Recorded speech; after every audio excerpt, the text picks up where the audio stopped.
Sectas peligrosas.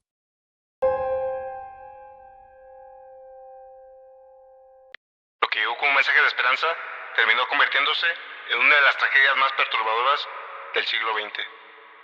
La tragedia de Jonestown.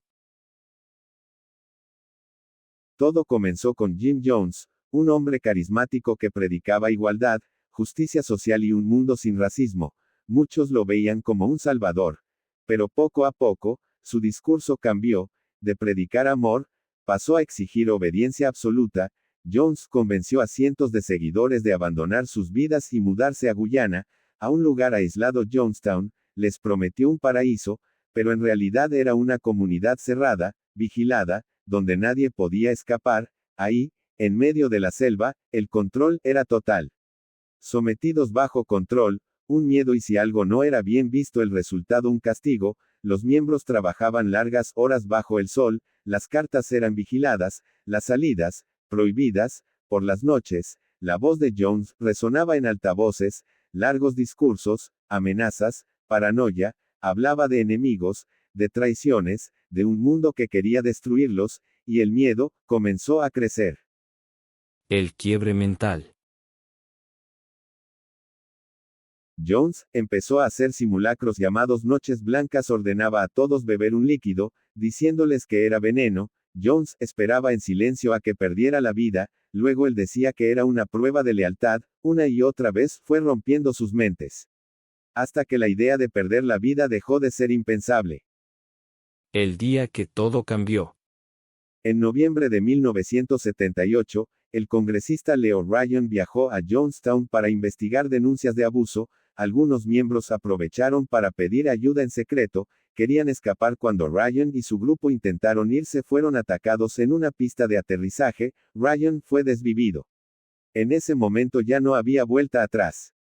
La noche final. Esa misma noche, Jones reunió a todos. Su voz sonaba cansada pero firme. Dijo que el enemigo vendría, que perder la vida era la única salida digna. Ordenó preparar una bebida con veneno. Primero los niños, luego los adultos. Algunos obedecieron sin dudar, otros lloraban suplicando, pero hombres armados vigilaban. El sonido de llanto, gritos y desesperación llenó la selva. Cuando todo terminó, más de 900 personas habían perdido la vida gracias a una fe ciega, cuerpos esparcidos en el suelo. Familias enteras abrazadas sin vida. Y en medio de todo, Jim Jones también perdió la vida. En ese lugar no solo se obligó a las personas a quitarse la vida colectivamente, fue una tragedia de manipulación, miedo y control absoluto. Un recordatorio de lo que puede pasar cuando alguien entrega su voluntad a otra persona.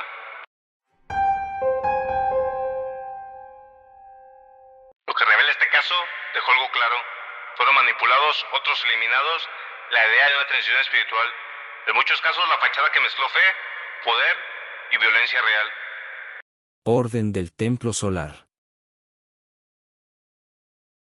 Todo comenzó con Joseph D. Mambro y Luke Jorret.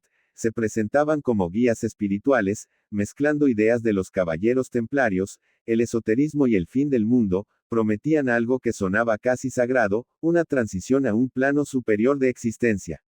Pero no todos estaban destinados a lograrlo. Los miembros deberían ser personas con dinero, profesionales. Pero poco a poco quedaron atrapados en un sistema de creencias rígidas. Rituales secretos, jerarquías ocultas.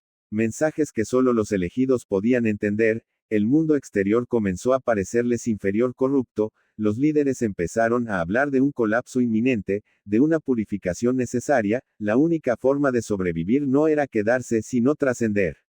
Y esa transición requería un sacrificio. La ruptura interna. No todos estaban de acuerdo, algunos miembros empezaron a dudar, a cuestionar, y ahí la secta mostró su lado más oscuro. Quienes eran considerados una amenaza eran destituidos ya que se convertían en obstáculos. En octubre de 1994, la policía encontró escenas perturbadoras en Suiza y Canadá. Casas incendiadas, cuerpos acomodados en círculos, vestidos con túnicas. Algunos habían sido desvividos antes del fuego, otros aparentemente habían participado en rituales colectivos. Había señales de ejecuciones. El fuego no era solo destrucción, era parte del viaje. Creían que las llamas purificaban, que liberaban el alma del cuerpo.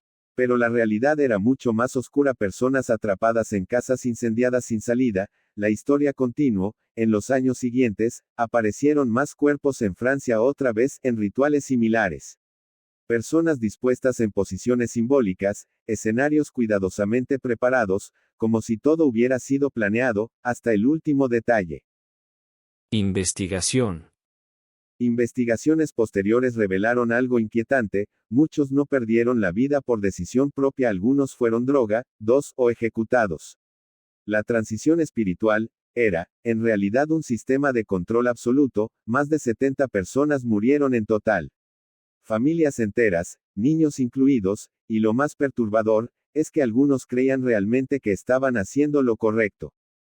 La historia de la Orden del Templo Solar no es solo sobre fanatismo, es sobre cómo una idea, cuando se mezcla con poder, miedo y manipulación, puede llevar a personas comunes a aceptar lo impensable.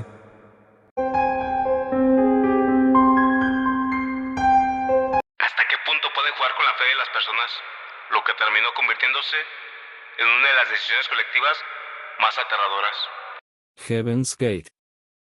Marshall Applewhite, un hombre que aseguraba no ser solo humano, decía haber sido elegido por inteligencias superiores, predicaba que la Tierra estaba a punto de ser reciclada. Y que solo unos pocos podrían escapar. Pero no en un cuerpo físico. Sus seguidores lo dejaron todo: familia, dinero, identidad, vivían en grupo, aislados, bajo reglas estrictas, ropa igual, cabello igual, pensamientos iguales. La individualidad desapareció.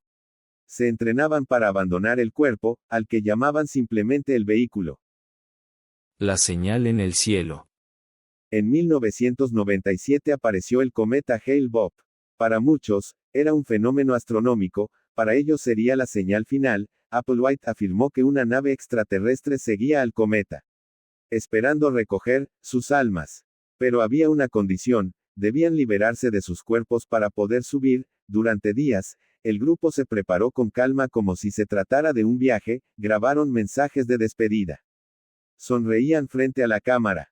Decían estar felices y listos. No había gritos, no había resistencia, solo una tranquilidad inquietante. La noche final. En marzo de 1997, dentro de una casa en California, comenzaron, uno por uno en grupos pequeños, consumieron una mezcla letal, se acostaban ordenadamente, cubrían sus cuerpos con mantas, todos vestían igual, ropa oscura y tenis idénticos. El silencio llenaba la casa, interrumpido solo por pasos suaves.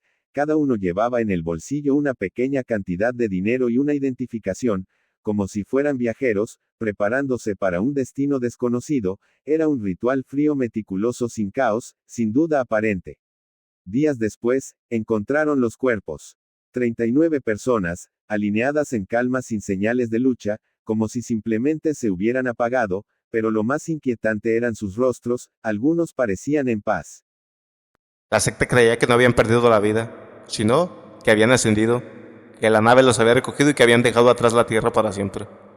Pregunta: ¿hasta dónde puede llegar la mente humana cuando la fe se mezcla con el aislamiento y el control?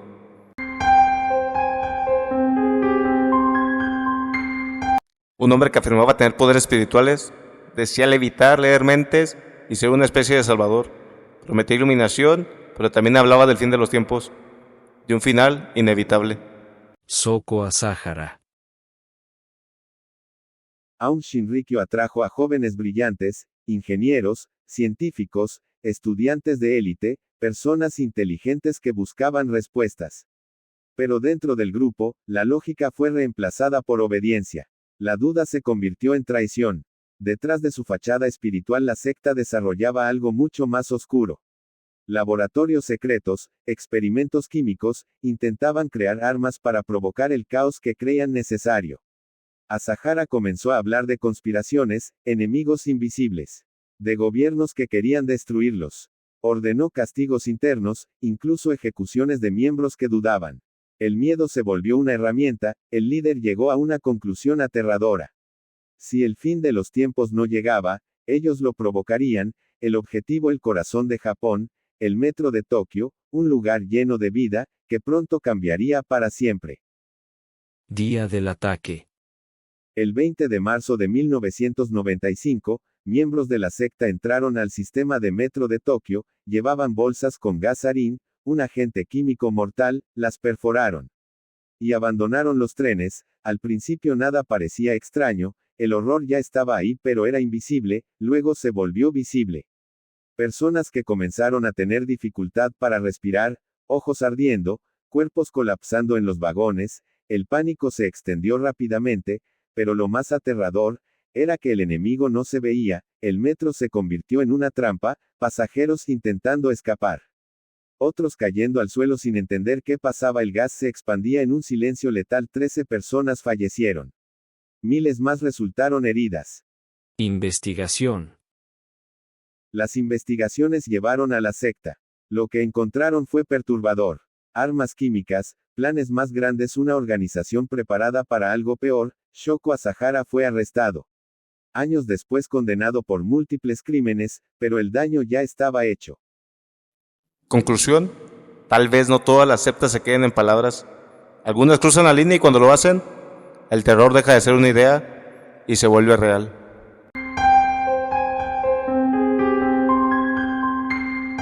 El terror como forma de entretenimiento pero llega a ser real. Miedo, solo grita, al fin nadie te escuchará.